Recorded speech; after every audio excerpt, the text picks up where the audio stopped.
Ever felt like your compliment got ruined the moment you said, "But I like your work, but it's not what I expected. He's a great guy, but he talks too much.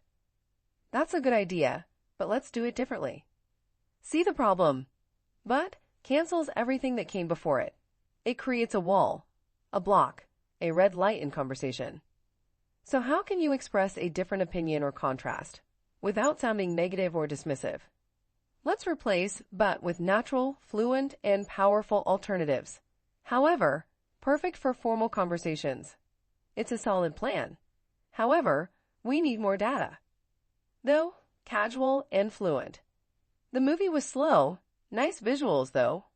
Even so, adds contrast with elegance. The team was tired. Even so, they pushed through. Nevertheless, advanced and assertive. It was raining. Nevertheless, we went hiking. That being said, smooth, transitional. He's a smart student. That being said, he needs to focus. Still, short and sharp. She's young. Still, she knows her stuff. Yet, compact and impactful.